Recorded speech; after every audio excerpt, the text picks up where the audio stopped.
नमस्कार दोस्तों, स्वागत है आप सभी को इस वीडियो में। आज हम चर्चा करेंगे दुनिया के 5 सबसे बड़े पक्षी के बारे में। तो शुरू करते हैं वीडियो को। Number 1, ostrich. दुनिया के सबसे बड़े पक्षी के रूप में जाना जाता है। यहाँ कुछ महत्वपूर्ण जानकारी है ऑस्ट्रिच के बारे में। Size and appearance. ऑस्ट्रिच अपनी प्रभावशाली आकार के लिए जाने जाते हैं। वे 9 फीट तक ऊंचा हो सकते हैं। पुरुषों तुलना में महिलाओं से थोड़ा बड़ा होते हैं। उनके लंबे पसली हड्डियों वाले पैर होते हैं, जो दौड़ने के लिए अच्छी तरह से अनुकूल होते हैं, क्योंकि वे सबसे तेज भागने वाले दरियाई पक्षी हैं, जो 70 किलोमीटर प्रति घंटे की गति तक पहुंच सकते हैं। पूर्णवयस्क ऑस्ट्रिच का वजन 100 से 160 किलोग्राम के बीच होता है।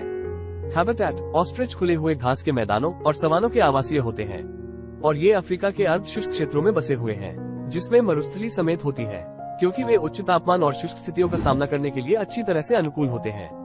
डाइट। ऑस्ट्रिच ओर्निवोरस होते हैं और वनस्पति और विभिन्न छोटे जंतुओं के आहार पर जीवंत रहते हैं। उनका आहार मुख्य रूप से घास, पत्तियां, बीज, फूल और फलों से मिलता है। जब उपलब्ध होते हैं तो वे कीट, छिपकली और गिलहरी भी खाते हैं। बिहेवियर। ऑस्ट्रिच सामाजिक पक्षी है और आमतौर पर छोटे से बड़े समूहों में झुंडों में पाए जाते हैं। वे मजबूत पारिवारिक बंधन के लिए प्रसिद्ध हैं। मादाओं को सामुदायिक घोंसले में अपने अंडे रखने की आदत होती है, और पुरुष और मादा दोनों बारी बारी से अंडे धारण करने में लगे रहते हैं। पुरुष अधिकांश रात को अंडों के धारण के लिए जिम्मेदारी लेते हैं।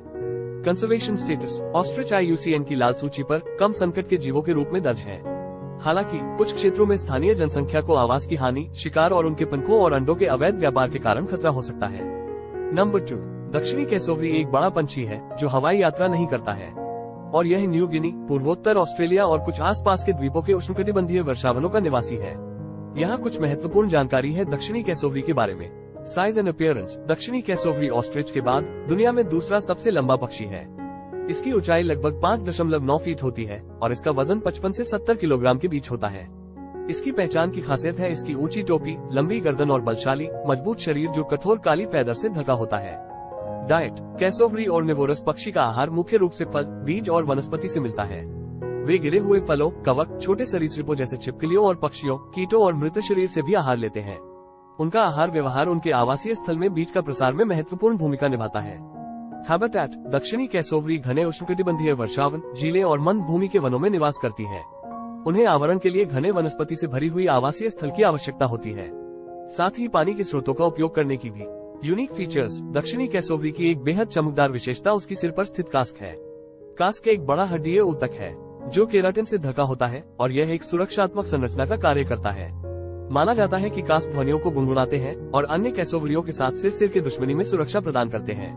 Conservation status. दक्षिणी कैसोवरी को IUCN की लाल सूची पर चिंताजनक के रूप में दर्ज किया गया है, क्योंकि उसके आवास की हानि, शिकार और सड़क दुर्घटनाओं के कारण इसकी संरक्षण की स्थिति प्रभावित हो रही है। इसके वर्षावनी आवास के नष्ट हो जाने से इस प्रजाति के सत्वाधान को महत्वपूर्ण खतरा है। नंबर 3, एम्यू। ऑस्ट्रेलिया में पाई जाने वाली सबसे बड़ी पक्षी प्रजाति है और दुनिया में तीसरी सबसे बड़ी पक्षी प्रजाति है। यहाँ एम्यू के बारे में कुछ महत्वपूर्ण जानकारी है। Size and appearance. एम्यू उड़ने के योग्य पक्षी नहीं है, जो 6.2 फीट तक ऊंचा हो सकते हैं और 30 से 55 किलोग्राम के बीच का वजन होता है। उनके लंबे पैर दौड़ने के लिए अनुकूलित होते हैं, और उनके परिवेश में मिलने में मदद करने वाले मुलायम भूरे ग्रे रंग के पंख होते हैं। एम्यू के छोटे पंखों में आवश्यकतानुसार पंख के अंश होते हैं, जो मुख्य रूप से संतुलन और प्रदर्शन के लिए उपयोग होते हैं। हैबिटेट। एम्यू अरबी बंदरगाह, वनभूमि, सवाना और तटीय क्षेत्र सहित ऑस्ट्रेलिया में विभिन्न आवासों में पाए जाते हैं। वे सूखे रेगिस्तानी क्षेत्र से लेकर आर्द्र और घने पौधे वाले क्षेत्र तक विभिन्न पर्यावरणों के लिए अनुकूलित हैं। डाइट। एम्यू मुख्य रूप से फल, बीज, फूल, पत्ते और घासों जैसे पौधों पर आहार लेते हैं। इसके अलावा वे कीटों, छोटे सरीसृप और कभी कभी छिपकलियों या चूहों जैसे छोटे सरीसृपों को भी खाते हैं। एम्यू खाने या पानी के बिना भी लंबे समय तक रह सकते हैं और कठिन संदर्भों में भी जीवित रहने की क्षमता रखते हैं। बिहेवियर। एम्यू सामाजिक पक्षी है जो आमतौर पर मॉक के नाम से जाने जाने वाले छोटे समूहों में रहते हैं। वे अपनी दक्षता और गति के लिए प्रसिद्ध हैं, जो तेजी से 50 किलोमीटर प्रति घंटे की रफ्तार से दौड़ सकते हैं। एम्यू अपने मजबूत पैरों और तेज क्लेवरों का उपयोग संरक्षण के लिए करते हैं। वे जिज्ञासु और बुद्धिमान प्राणी हैं, अक्सर जिज्ञासापूर्ण व्यवहार दिखाते हैं। Conservation status. वर्तमान में एम्यू IUCN लाल सूची पर न्यूनतम चिंता का कारण के रूप में लिस्ट किए जाते हैं। हालांकि कुछ स्थानीय जनसंख्याएं आवास की हानि, शिकार और खाद्य श्रृंगार के कारण खतरे का सामना कर सकती हैं। कुछ क्षेत्रों में एम्यू का मांस, तेल और चमड़े के लिए उत्पादन किया जाता है। नंबर 4, ग्रेटर रिया। ग्रेटर रिया दक्षिण अमेरिका का एक उड़ने न सकने वाला पक्षी है। यहाँ कुछ महत्वपूर्ण विवरण है ग्रेटर रिया के बारे में। Size and appearance. Greater rhea America में सबसे बड़े पक्षी में से एक है। इसकी ऊंचाई लगभग 4.9 से 5.9 फीट होती है और इसका वजन 25 से 40 किलोग्राम के बीच हो सकता है। इसकी लंबी गर्दन, छोटा सिर और पतला शरीर धुंधले भूरे भूरे रंग की पंखों से अड़का होता है। पुरुष और महिलाओं की दिखने में समानता होती है, पुरुषों थोड़े बड़े होते हैं। हैबिटेट ग्रेटर रिया दक्षिण अमेरिका के खुले मैदानों, सवानों और छोटे वृक्षारोहित क्षेत्रों में पाए जाते हैं। इनका प्रमुख आवास अर्जेंटीना, ब्राजील, बोलीविया, पाराग्वे और उरुग्वे में होता है। वे लंबी घास और बिखरे हुए पेड़ पौधों या गुच्छे वाले पेड़ों के क्षेत्रों की प्राथमिकता देते हैं। डाइट ग्रेटर रिया विविध आहार वाले उदार पक्षी हैं। वे प्रमुख रूप से घास, फल, बीज, पत्तियों जैसे पौधे से पोषण करते हैं। उन्हें इंद्रजालिका, छोटे पशु जैसे सरीसृप और गुंडास और कभी कभी मृताश्रव भी खाना पसंद होता है। वे मजबूत पैरों से जमीन को दांत और खरोंच करके भोजन करते हैं। वह ग्रेटर रिया सामाजिक पक्षी होते हैं जो आमतौर पर ढीले समूहों या हज के रूप में रहते हैं। वे अपनी चुस्ती और गति के लिए मशहूर हैं और तेज दौड़ने की क्षमता से 60 किलोमीटर प्रति घंटे तक की गति में दौड़ सकते हैं। पुरुष भूमि स्वामित्वी और महिलाओं को आकर्षित करने के लिए प्रदर्शनों में शामिल हो सकते हैं।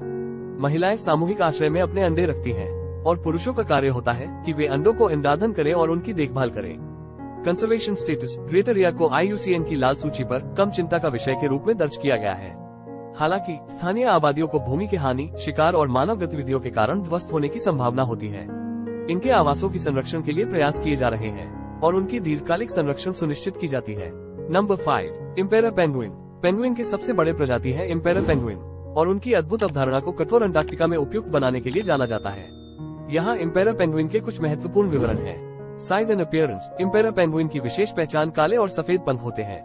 वे सभी पेंगुइन प्रजातियों में सबसे लंबे और भारी होते हैं, जहाँ पर प्रायः इम्पेरर पेंगुइन एक ऊंचाई तकरीबन 3.7 फीट तक पहुँच सकते हैं और उनका वजन 22 से 45 किलोग्राम के बीच होता है।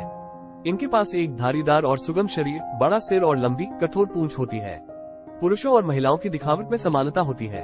हैबिटेट इम्पेरर पेंगुइन अंटार्कटिका के मूल निवासी है और यह वहमती पर्यावरण के लिए विशेष रूप से अनुकूलित है। वे सिर्फ अंटार्कटिका में प्रजनन करते हैं और ये दुनिया में एकमात्र पेंगुइन प्रजाति है जो इस महाद्वीप पर प्रजनन करती है। वे अंटार्कटिका के तटीय क्षेत्रों और उसके आसपास के बर्फ क्षेत्रों में बसते हैं, जबकि प्रजनन के मौसम में वे अक्सर जमे हुए समुद्र पर भी जाते हैं। डाइट इम्पेरर पेंगुइन मांसाहारी होते हैं और मुख्य रूप से मछली, स्क्विड और क्रिल पर आहार लेते हैं। वे उत्कृष्ट डाइवर होते हैं और अपने शिकार की तलाश में 1750 फीट तक डूब सकते हैं। उनके पास स्ट्रीमलाइन शरीर, घने पंख और मांसपेशियों में विशेष ऑक्सीजन संग्रहण जैसी अनुकूलन होती है, जिससे वे लंबे समय तक डूबे रह सकते हैं। एडेप्टेशंस। इम्पेरर पेंगुइन के पास अंटार्कटिका की अत्यधिक स्थितियों में जीवित रहने में सहायक अनुकूलन होता है। उनके मोटे पंख थर्मल इंसुलेशन प्रदान करते हैं और उनके शरीर गर्मी को बनाए रखने में मदद करते हैं। उनकी त्वचा के नीचे एक चर्बी की परत होती है जो एक अतिरिक्त इंसुलेशन और ऊर्जा संचय का कार्य करती है। इम्पेरर पेंगुइन के पास एक अद्वितीय परिसंचरणीय प्रणाली भी होती है जो उनके शरीर में ऊष्मा को संरक्षित रखने के द्वारा ऊष्मा हानि को कम करती है। वे ठंड से सुरक्षा के लिए कसकर एकत्र होते हैं और हुड्डल बनाते हैं। हुड्डल में स्थिति को बदलने के लिए बारी बारी से विश्राम करते हैं। Conservation status. वर्तमान में इम्पेरर पेंगुइन को IUCN रेड लिस्ट पर निकट खतरे में की संरक्षण स्थिति दी गई है। जलवायु परिवर्तन और समुद्र बर्फ की हानि के कारण जो इनके प्रजनन और भोजन स्थल पर प्रभाव डालती है, उन्हें लंबे समय तक जीवित रहने के लिए महत्वपूर्ण खतरा माना जाता है। संरक्षण प्रयासों का मुख्य ध्यान प्रजननी स्थलों की निगरानी, उनके प्रजनन स्थलों की संरक्षा और इनके पर्यावरण पर मानवीय प्रभावों को कम करने पर है। दोस्तों, इस वीडियो में आपने दुनिया की 5 सबसे बड़े पक्षी के बारे में जाना है। आपको यह वीडियो कैसा लगा हमें कमेंट्स में जरूर बताएं। यदि आपको यह वीडियो मददगार या मनोरंजक लगा हो तो कृपया इसे लाइक करें, अपने परिवार और दोस्तों के साथ शेयर करें और अगर आपने अभी तक सब्सक्राइब नहीं किया है तो सब्सक्राइब जरूर करें। आपका समर्थन वास्तव में हमारे लिए बहुत महत्वपूर्ण है। धन्यवाद।